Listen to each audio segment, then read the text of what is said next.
Bom,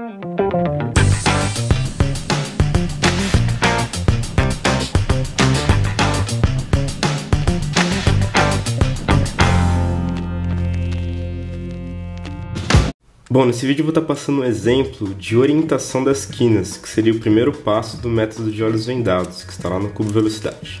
A primeira coisa é aplicar o Scrumble, que está no site, usando o branco como topo e o verde como face.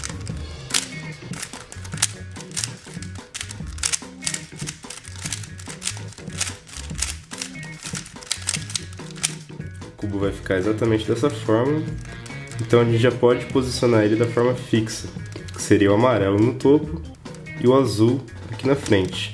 Durante toda a solução do cubo, ele deve ficar dessa forma aqui, o amarelo no topo e o azul na frente, para a gente não se perder, saber sempre que lado é qual cor e que peça deve ir para qual lugar.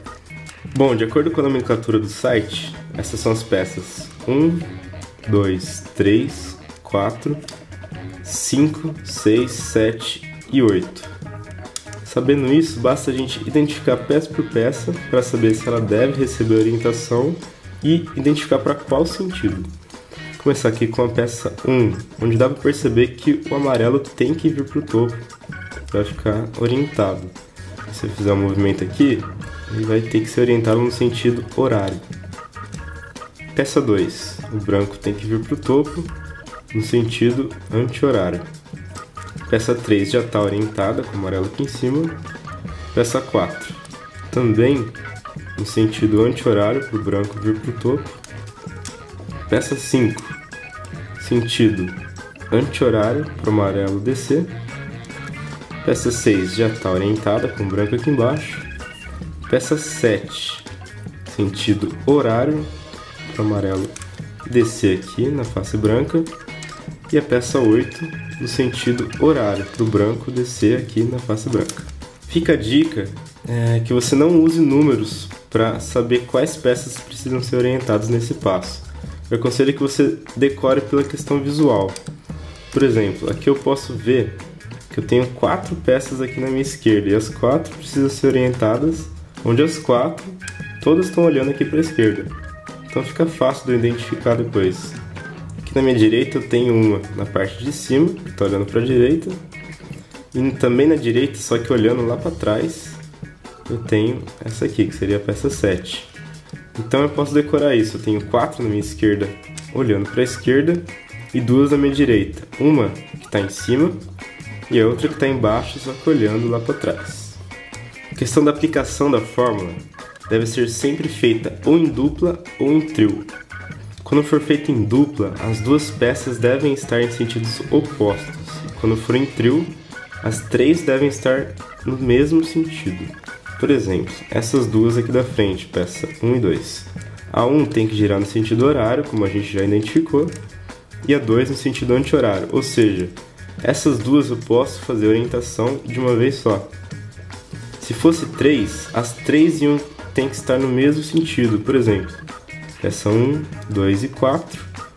A 1 está no sentido horário, a 2 e 4 no sentido anti-horário, ou seja, essas 3 não podem ser orientadas ao mesmo tempo.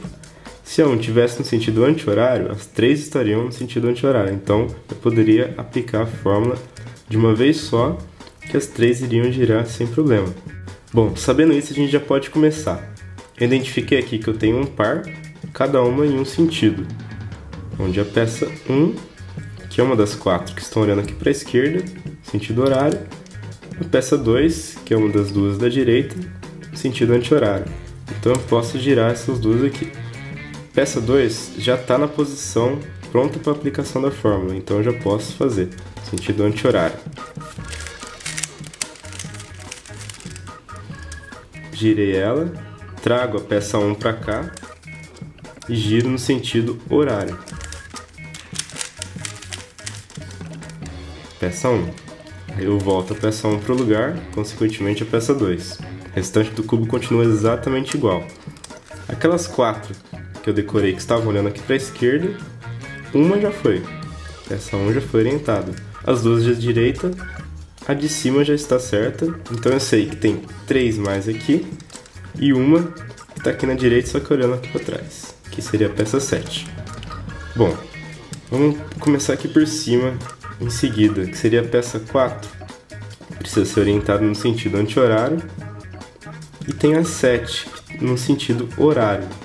Então eu vou fazer essas duas ao mesmo tempo, que vai formar o par de peças opostas. Então eu trago a peça 7 aqui para cima e faço a orientação dela, que seria no sentido horário, depois a peça 4 no sentido anti-horário. E claro, depois de tudo eu volto a peça 4 para o lugar e a peça 7 para o lugar. Então vamos lá, peça 7 no sentido horário. Trago 4 para cá, sentido anti-horário. Devolvo a 4 para o lugar dela e devolvo a 7 para o lugar dela lá embaixo. O restante fica exatamente como estava. Agora as 4 que tinham aqui, as duas de cima já foi e as duas da direita também já foi. Ou seja, só sobrou duas aqui embaixo, que eu sei que as duas estão olhando aqui para a esquerda. Seria a 5 e a 8. Então eu vou trazer as duas aqui para cima, fazer a orientação, depois eu desço de volta. Trago aqui 5 e 8, trago 5 e 8 para frente. Eu sei que eles estão olhando aqui para frente agora, que eu trouxe para frente. Então eu giro peça 8 no sentido horário. Trago a 5 na posição, giro no sentido anti-horário. Devolvo a 5, 8, devolvo para o lugar e devolvo lá para baixo. Então eu finalizo a orientação de todas as quinas do cubo. Perceba que os meios, de acordo com o Scramble, não mexeram de forma nenhuma. Eles continuam exatamente como eles estavam, orientados e permutados. E as quinas não mudaram de posição. Elas continuam no mesmo lugar, só mudaram a questão da orientação. Giraram entre si mesmos. Então a gente já pode seguir para o próximo passo, que é a orientação dos meios.